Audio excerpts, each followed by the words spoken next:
So far away, Nisha, did you pick this article just to hear me keep trying to say the word Elagabalus? Maybe. Okay, well, let's get on with it.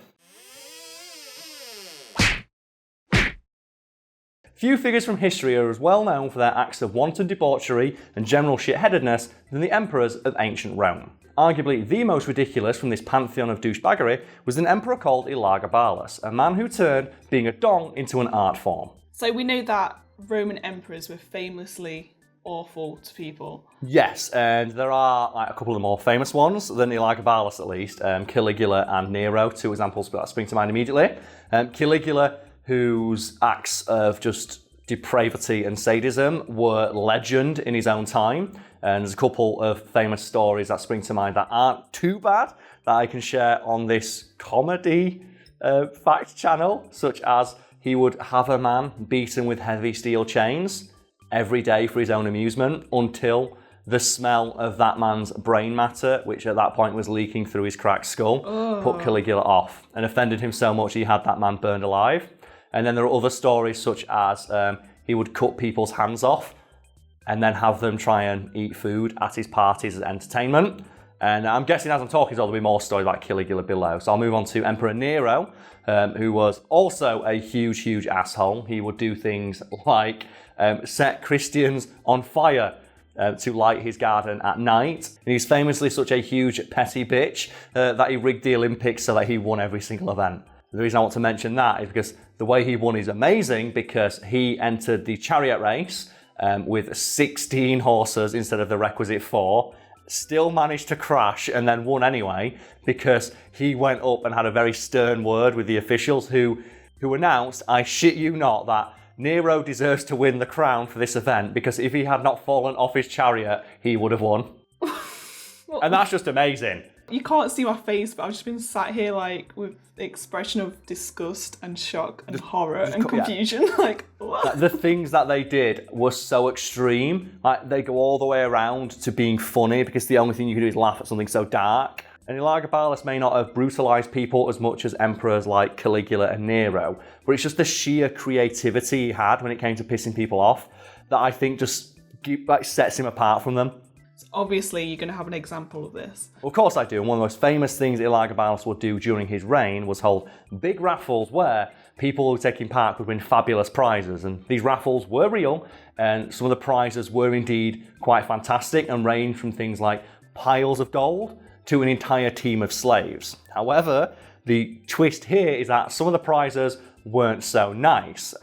And some people entering these raffles could win things like a single fly or a dead dog, or a side of rotten beef. But Nisha, it gets just a little bit worse because some of the other prizes people won were live animals. And some of these live animals quite useful, like goats or cows or other things they could, slaughter for meat or, sacrifice to the gods. And then you have people who won things like live bears, which Emperor Elagabalus would helpfully have delivered to the person's home, at which point he'd fuck off and leave them to it.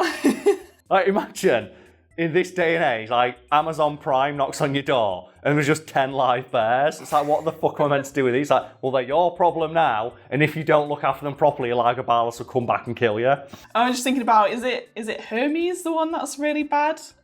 Oh, yeah, people don't we have some really, really bad delivery companies over in the UK. Hermes are awful. And there's all those videos out there of them just throwing packages over people's fences. I'm just imagining if Amazon ever got that drone technology figured out and they're just droning bears to your house. Oh, God, yeah. just droning a bear through your window. Oh, God, no, not again.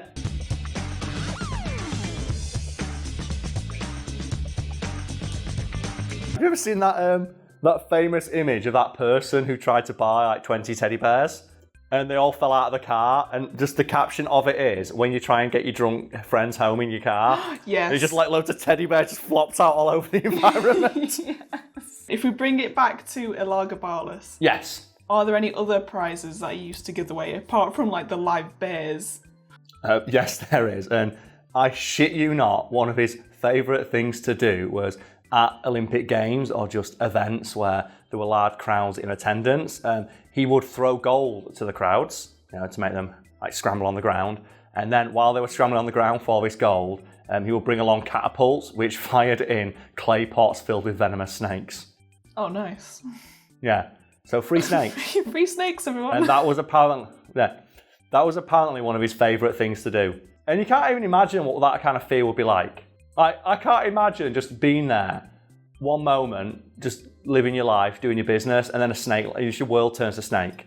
What do you do? I've seen things where people have been driving and then a spider appears on like the dashboard or something, then they crash the car. I've seen them ones, yeah. Well, as you would, yeah. I'm alright if they're little spiders, but if it's a big beefy spider, I don't know what I'd do. I think you just go into panic mode, don't you? You do. It's like it's just an instinct at that point. And there is that very famous story about the lady who jumped out of the moving vehicle because there was a spider in a car, and then realised her son was in the back seat. Oh shit! And the way that story got framed, that always cracked me up. Is the spider kidnapped her son. It's like, so imagine you look out into the distance, and it's like your son is in a car and a spider's at the wheel. Can you imagine a more terrifying moment for a parent? And that's something Elagabalus will do, just launch live snakes into crowds full of people who were scrambling for gold coins he'd thrown, specifically because he knew it would make the crowd panic and trample each other, which he found hilarious. And you might think being Elagabalus' friend would largely protect you from this kind of behaviour, but it didn't, because he liked playing these pranks on his friends too. And it's noted that a meal with Elagabalus was one of the most stressful things you could do in ancient Rome because of his habit of randomly opening the door to let live leopards, bears, tigers and lions in. Holy shit. Yeah. And I should point out that these animals were tamed and usually defanged, so they didn't really pose that much of a threat, but the people eating dinner didn't know that. You can probably imagine the panic of you sat there eating your lunch and a fucking leopard walks in. And before I move on, I should mention the banquets that Elagabalus would hold because they're kind of insane. And I'm hoping that as I talk, there is a fact bar below with some of the more exotic things he would serve at his banquets. But ones that stick in my mind are flamingo brains, freshly plucked from the heads of flamingos that were shipped in, piles of gold, just gold that he'd chuck in, cow udders stuffed with other things. Just he wanted to eat the delicacies. It's like, what is the rarest animal I can get? And what's the most... Flamingo brains. And what is the most pointless part of it I can cut and eat and then throw the rest away to show off how rich I am.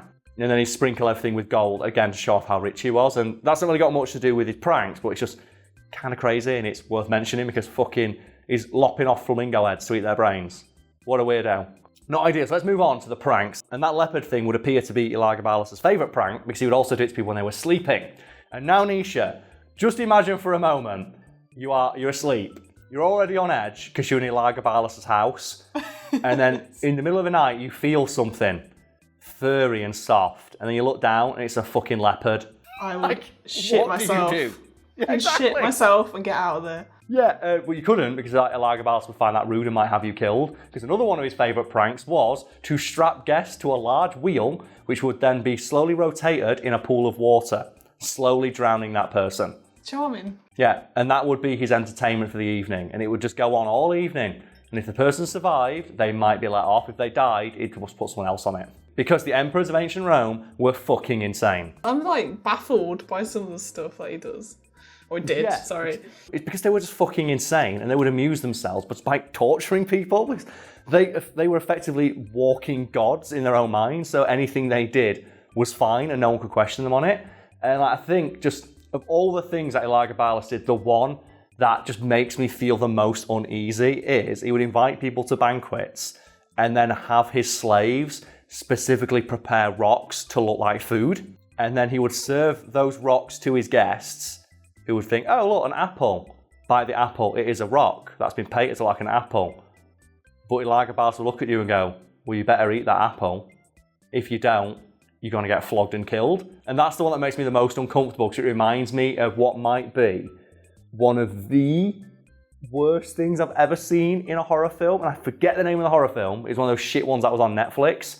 But it's about a guy who's just trapped in a basement with a psychopath. And what the psychopath does is he knocks out his teeth with the barrel of a gun by tapping on them till they shatter and then makes him chew his own teeth. Oh. So moving... back to Elagabalus. Yes. There must have been a way to get on his good side. There was, and there are people who Elagabalus did take a shine to in his lifetime. These people were showered with fantastic gifts given vast amounts of land and positions of great power, influence and authority in his Senate. And if anyone out there is wondering how on earth would you get on the good side of such a strange and volatile individual, the answer to that being, have a very, very large penis, which for some reason Elagabalus was obsessed with and would show off at parties and in the Senate.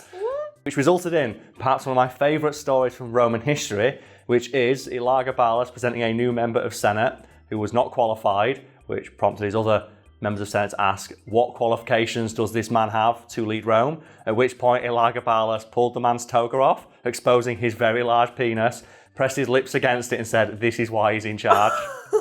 And that's an image I like to leave people with today, because we could get into that, but it's a story for another time. Still laughing at that last bit. These stories are ridiculous.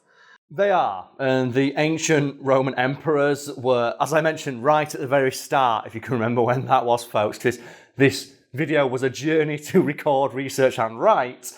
They're just known for some of the most ridiculous acts of debauchery, sadism and cruelty ever recorded in history.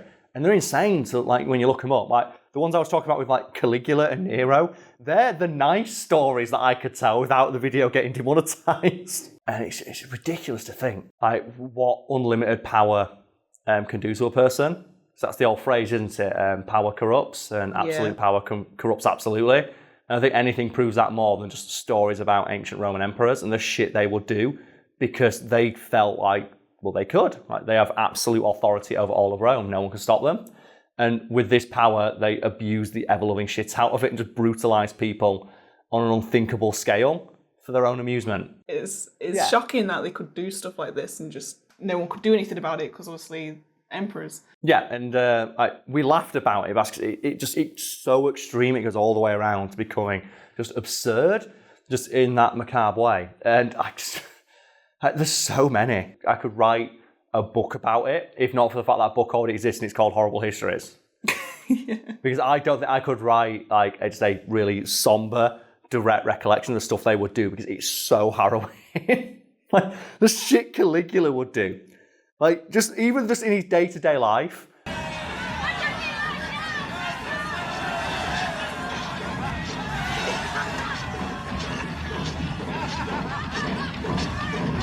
Even stuff with Elagabalus, he said, even if you're friends with him, he still, would treat you like shit. If you went to his house, you'd have to eat rocks and stuff like that. And he'd strap you to a wheel and laugh as you drowned. You could die if you went to his house. At one of his parties. Yeah. There's one story I forgot to mention which we can end on.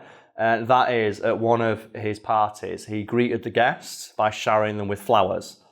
I think, that sounds quite nice, Karl. Why is that a bad thing? Flowers are nice. Everyone loves flowers, but people don't like 1 metric ton of flowers being dropped on them at once, which is the thing Elagabalus did, crushing and suffocating an entire party.